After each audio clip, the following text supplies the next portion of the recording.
esotericaarchives.com/notaria/notaria.htm8081 Jesus: The Jewish archetype. There are a number of deluded fools who claim the Nazarene was a Gentile. The following biblical scriptures prove beyond any doubt the Jewishness of the Nazarene, and his relation to the Gentiles. The Nazarene is a fictitious Jewish invented archetype for Gentiles to slavishly worship. This character is based upon some 18+ crucified pagan gods stolen and corrupted from Gentile pantheons. The Jews themselves know the Nazarene is a lie. The Nazarene serves a powerful purpose in establishing a subliminal/psychic connection for the Jews to reap energy directed towards him. This is no different from all of the other Jewish archetypes in the Bible. In addition, believers do nothing spiritual in the way of empowering their own souls. They are deluded into believing that Jesus saves and all they need to do is to conform Matthew 1:1 the book of the generation of Jesus Christ, the son of David, the son of Abraham. Who was Abraham? Genesis 14:13 And there came one that had escaped, and told Abram the Hebrew, for he dwelt in the plain of Mamre the Amorite, brother of Eshcol, and brother of Aner, and these were confederate with Abram. Genesis 17:10 This is my covenant, which ye shall keep, between me and thee and thy seed after thee. Every man child among you shall be circumcised. Circumcision was not a popular practice among the Gentiles. Male circumcision in the Renaissance, Europeans, with the exception of the Jews, did not practice male circumcision. 1 In 1753 in London, there was a proposal for Jewish emancipation. It was furiously opposed by the pamphleteers of the time, who spread the fear that Jewish emancipation meant universal circumcision. Men were urged to protect the best of your property and guard their threatened foreskins. A striking indication of how central to their sexual identity men considered their foreskins at that time. Until well into the 19th century, the same sentiments prevailed. Richard Burton observed that Christendom practically holds circumcision in horror. This attitude is reflected in the 9th edition of the Encyclopaedia Britannica 1876, which discusses the practice as a religious rite among Jews, Muslims, the ancient Egyptians and tribal peoples in various parts of the world. The author of the entry rejected sanitary explanations of the procedure in favoro for religious one, like other body mutilations. It is of the nature of a representative sacrifice. 3 Matthew 1:2 Abraham begot Isaac, and Isaac begot Jacob, and Jacob begot Judas and his brethren. 82 Hebrews 7:14 For it is evident that our Lord sprang out of Judah, of which tribe Moses spake nothing concerning priesthood. Matthew 2:1-21 Now when Jesus was born in Bethlehem of Judea in Thaddeus of Herod the king, behold, there came wise men from the east to Jerusalem, 2 saying, Where is he that is born King of the Jews? For we have seen his star in the east, and are come to worship him. According to rabbinical law and in the tradition of male Jews, the Nazarene was circumcised and named on the 8th day in the temple, Jewish term for synagogue, by a rabbi, Luke 2:21 And when 8 days were accomplished for the circumcision of the child, his name was called Jesus, which was so named of the angel before he was conceived in the womb. Jesus' mother Mary was also very observant of Orthodox Jewish law, where a woman is unclean following her menstrual period, or childbirth. Leviticus 12:1-41 And the Lord spake unto Moses, saying, To speak unto the children of Israel, saying, If a woman have conceived seed, and born a man child, then she shall be unclean 7 days, according to the days of the separation for her infirmity shall she be clean 3 and in the 8th day the flesh of his foreskin shall be circumcised 4 and she shall then continue in the blood of her purifying 3 and 30 days, she shall touch no hallowed thing, nor come into the sanctuary, until the days of her purifying be fulfilled. Modern Orthodox Jews still follow these laws.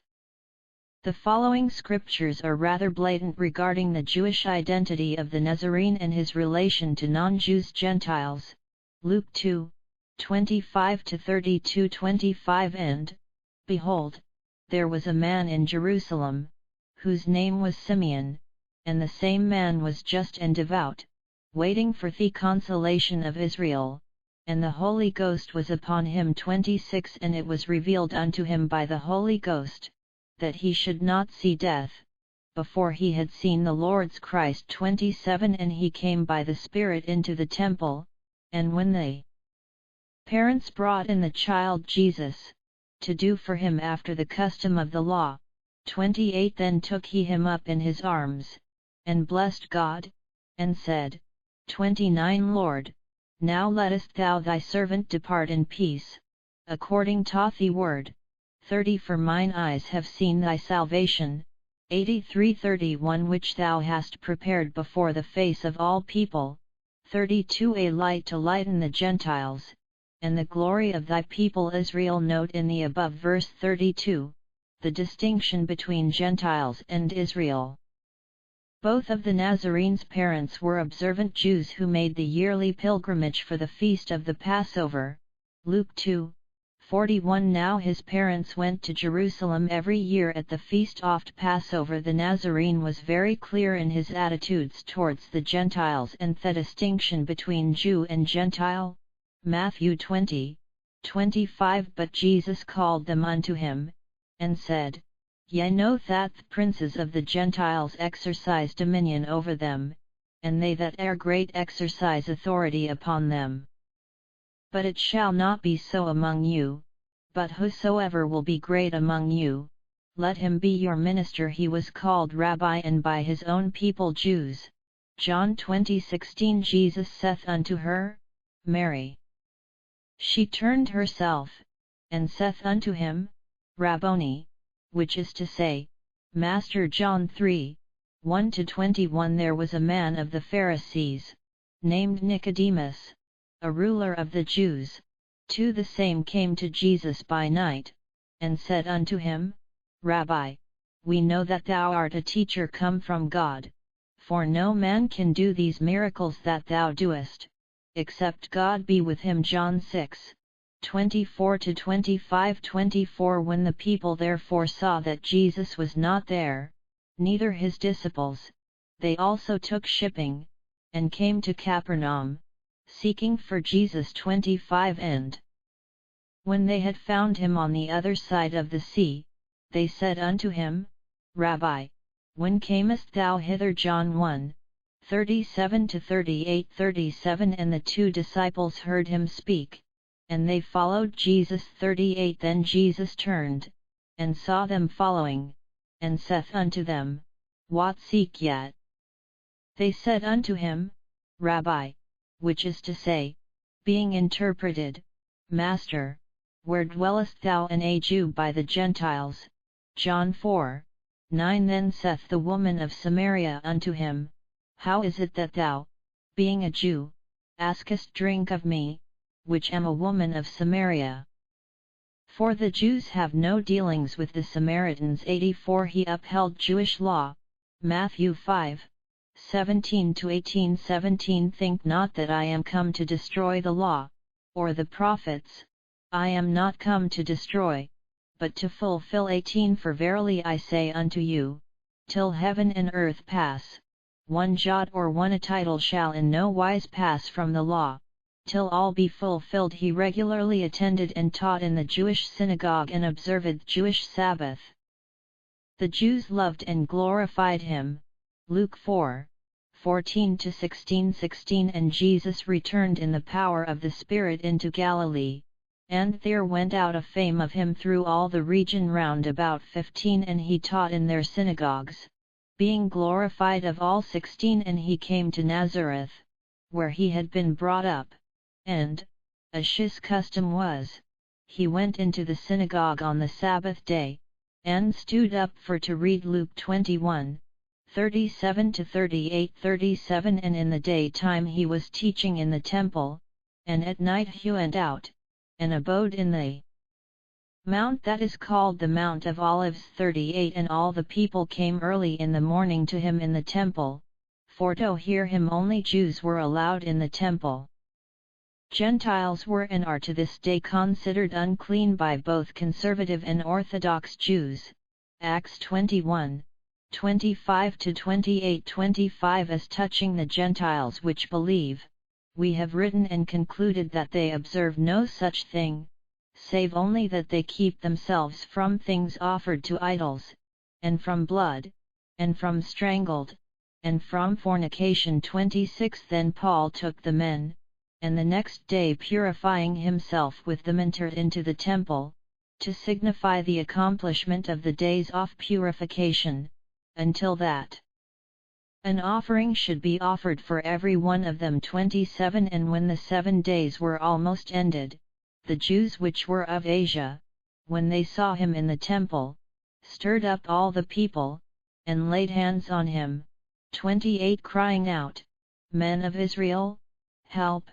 This is the man, that hate all men everywhere against the people, and the law, and this place, and further brought Greeks also into the temple, and hath polluted this holy place. Note: the above scriptures do not pertain to the Nazarene, but to Paul. The Nazarene was long gone at this time according to scripture. Though Paul was a Jew, his mission was to the Gentiles. 85. Like his parents, the Nazarene observed the Passover, John 2:13. And the Jews' Passover was at hand, and Jesus went up to Jerusalem. John 7:2. Now the Jews' feast of tabernacles was at hand. John 7:10-11:10. But when his brethren were gone up, then went he also up unto the feast, not openly, but as it were in secret. 11. Then the Jews sought him at the feast, and said, Where is he? John 7:14. Now about the midst of the feast Jesus went up into the temple, and taught. Luke 22:14-15. 14. And when the hour was come, he sat down, and the 12 apostles with him. 15. And he said unto them, With desire I have desired to eat this Passover with you before I suffer. He also observed Hanukkah. John 10:22-23. 23. And it was at Jerusalem the feast of the dedication, and it was winter. 23. And Jesus walked in the temple in Solomon's porch. He quoted the Hebrew scriptures, Matthew 4:1-111. Then was Jesus led up of the Spirit into the wilderness to be tempted oft devil 2. And when he had fasted 40 days and 40 nights, he was afterward an hungered. 3. And when the tempter came to him, he said, If thou be the Son of God, command that these stones be made bread. 4. But he answered and said, It is written, Man shall not live by bread alone, but by every word that proceedeth out of the mouth of God. 5. Then the devil taketh him up into the holy city, and setteth him on a pinnacle of the temple. 6. And saith unto him, If thou be the Son of God, cast thyself down. For it is written, He shall give his angels charge concerning thee, and in their hands they shall bear thee up, lest at any time thou dash thy foot against a stone. 7. Jesus said unto him, It is written again, Thou shalt not tempt the Lord thy God. 8. Again, the devil taketh him up into an exceeding high mountain, and sheweth him all the kingdoms of the world, and the glory of them.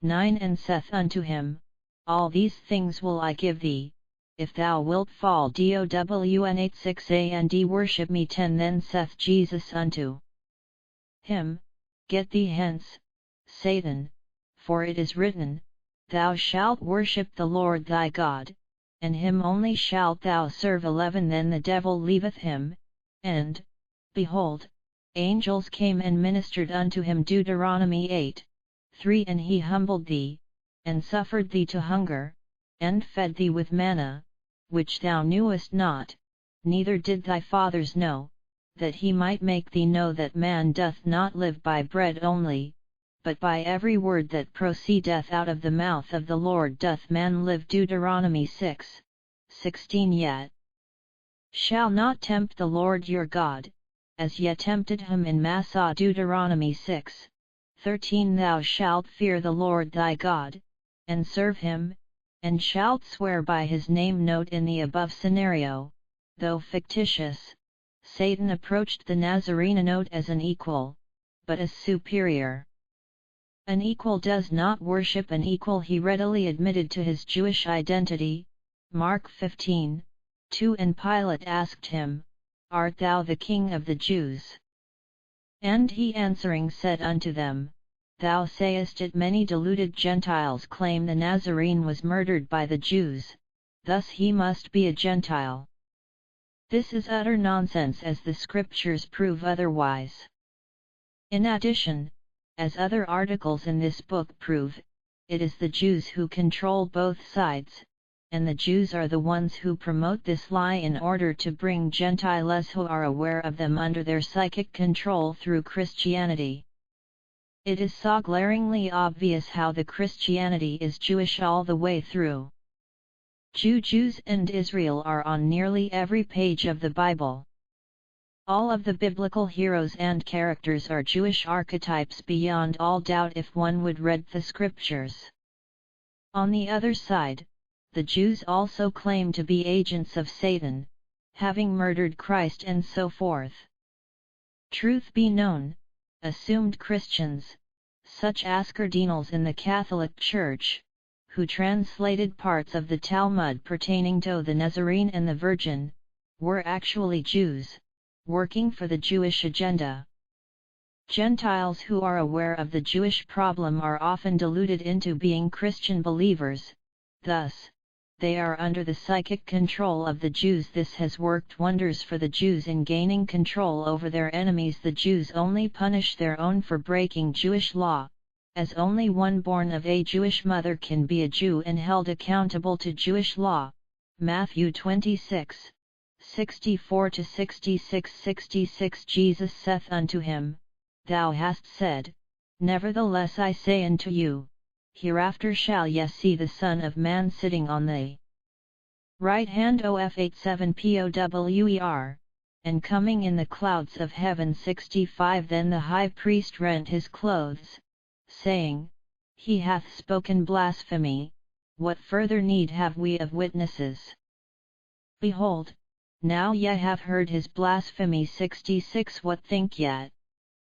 They answered and said, He is guilty of death. John 19:7. The Jews answered him, We have a law, and by our law he had to die, because he made himself the Son of God. John 18:31. Then said Pilate unto them, Take ye him, and judge him according to your law. The Jews therefore said unto him, It is not lawful for us to put any man to death. John 18:35. Pilate answered, Am I a Jew? Thine own nation and the chief priests have delivered thee unto me. What hast thou done? He was buried as a Jew. John 19:40. Then took they the body of Jesus, and wound it in linen clothes with the spices, as the manner of the Jews is to bury. The problem is most people believe what they are told. In order to expose Christianity, one must delve deeply into forbidden knowledge. When one begins intense research into the occult, occasionally one will meet with frightening experiences. This is due to certain curses placed, in order to keep our people from learning the truth.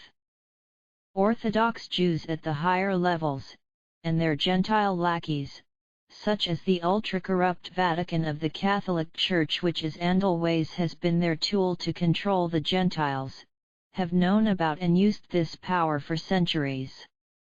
One must continue on relentlessly, and there comes a point where the real truth will be accessed and the powers the enemy has used are no longer effective references, 1 http://en.wiki/history_of_male_circumcision Wikipedia, the free encyclopedia, article on the history of male circumcision 2 ibid 3 ibid Jesus is a jholdp. //jesususage.org/index php The Holy Bible, King James Version 8889 YHVH. The Truth About Yahweh Jehovah Taking the Mask Off of Christianity The Judeo-Christian Bible has always used extreme fear as a tool to keep people away from the occult, sorcery, witchcraft, and workings of the mind. In the article below, the reasons are obvious. In order for a spell to succeed, the victim must lack the necessary knowledge, be a good sheep, and just believe. Exodus 22:18 Thou shalt not suffer a witch to live. YHVH aka Yahweh Jehovah is nothing more than a system of Jewish magic. YHVH, known as the Tetragrammaton, represents the four corners and elements, as does INRI along with the four Gospels. These represent the four corners of magic and the four elements that are so important in any magical working. YHVH is used extensively in Jewish magic. The Jews stole the Kabbalah from the Egyptians and corrupted it. It is mainly chanted, Yod-He-Vav-He in different combinations. The Gentile people have been force-fed Christianity in order to strip us of all knowledge and power. Those at the top play both sides against the middle. What this means is the enemy works from within both sides, each side bashing the other while they both move ahead. This is analogous to a cop who is heavily involved in an open and public anti-drug crusade and secretly sells and pushes drugs unbeknownst to his family and community following the Roman sacking of the Temple of Solomon 70 CE. Christianity ways invented by the Jews. The best known is Paul aka Saul of Tarsus, so they could control the world using the ancient known powers of the mind and the soul. The Jews themselves know the Nazarene is a fictitious character based upon SOME20 crucified heroes from pagan pantheons. With the centuries of devout belief in this entity and the psychic energy poured into him through prayer, he has taken on a life of his own. For example, Odin hung from a tree, Set was crucified on a furka, Buddha sat beneath the boa, again the serpent tree for enlightenment. The list goes on. Most of the character of the Nazarene was stolen from the Persian god Mithra.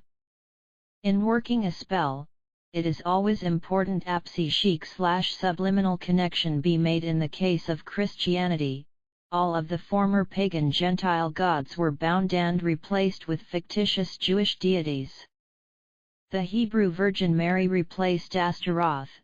The Hebrew Moses legend was stolen from Sargon. Both were born in secrecy, left in a reed basket to float down the river, and adopted by royalty. Hebrew Abraham was stolen from Hindu Brahma. Brahma in Sanskrit means many. The endless list goes on repeatedly.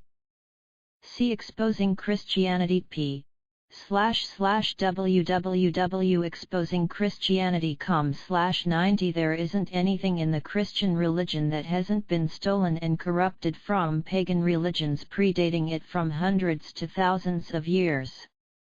The pagan gods, being a powerful racial memory in the minds of Gentiles, were replaced with Hebrew characters to be slavishly obeyed and worshipped. This set the stage for immense power and control. Christianity has always been nothing more than a tool to remove spiritual knowledge and power from the Gentile population and to keep us from our gods, namely our true Creator God, given the name Satan, which means adversary/enemy in Hebrew. Those Gentiles who were priests and leaders were tortured and put to death. The others who did not follow suffered the same lot, and any Gentile even suspected of having ties to the old religions was labeled as a heretic and put to death. Of course, the Jews rant and holler concerning the Christian Church's persecution of their small communities during the Middle Ages, but this is the age-old playing both sides against the middle, and those Jews at the top could care less how many of their own they have to use. Tomás Torquemada, first Grand Inquisitor of Spain, was a Jew. The Jews have had full control of the Catholic Church, original Christian Church, from the beginning. Most of the Catholic popes were of Jewish origins, such as the late John Paul II, who was born of a Jewish mother Katz and recognized as a Jew by the Jewish Orthodox. Through the Catholic sacrament of confession, the Catholic clergy had everyone, namely the Gentile leaders and nobility, over a barrel. They knew their deepest and darkest secrets. The Catholic Church is the bulwark of Christianity. Since the Protestant Reformation, the Jews have also gained control of these sections.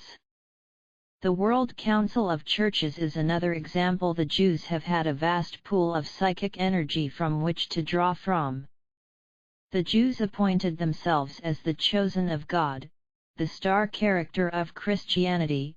The Nazarene is a Jew in a powerful thought form. The Virgin Mary and her husband Joseph are Jews. The 12 Apostles of the Nazarene 13 makes a coven, again stolen from the ancient pagan religions, all Jews. In addition, all oft characters of the Old and New Testament were stolen from Gentile characters and replaced as the chosen Jews, so the average Christian Gentile, ignorant to the clandestine workings of the Jews and the occult, pours more and more psychic energy through devotion and prayer into this Jewish energy vortex, and people wonder how this minority has most of the world's wealth and power. The Gentiles, namely the Christians, have been under a very powerful spell for centuries. They cut us off from our gods, our traditions and our spiritual and religious heritage through mass murder, replacing our history with nothing but lies, and 91 through fear of the unknown. Since all Gentile knowledge was taken out of circulation, their angelic filth, most have names with the classic 7 letters, Gabriel, Raphael, etc. These 7 represent the 7 chakras and were used to bind Gentile gods and make slaves of them using the Goetia. The Goetic black books or grimoires all originated with the Jews, such as the Key of Solomon, and the Sacred Magic of Obermelin the Mage, and many more. These can easily be found online, by typing their titles into a search engine, all originally written in Hebrew, as most Gentiles cannot read Hebrew. All use the Hebrew symbols and chants, and direct intense blasphemy against the Gentile gods who have been turned into devils, demons and hideous monsters to be degraded. Christianity goes in steps. Because it is fictitious, it is spiritually unreliable. Certain Christians have at times tapped into this energy vortex and obtained results. Prayer groups and such put forth psychic energy. Deluded Christians are told to have faith. Having faith is necessary for any spell or directed working of mind to succeed. With Christianity, it is hit and mostly misses. The few and far in between hits keep the deluded believing, unknowing this is not any miracle but only the power of the mind. The end objective is atheism.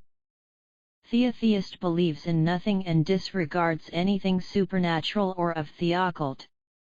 He/she is a sitting duck just waiting to be manipulated by those who possess occult knowledge and power. 92-93 The real truth. Jews promote Christianity and Islam. 3 key offensives the Jews use to destroy Gentiles are infiltration, confusion, and creating inner division and disunity.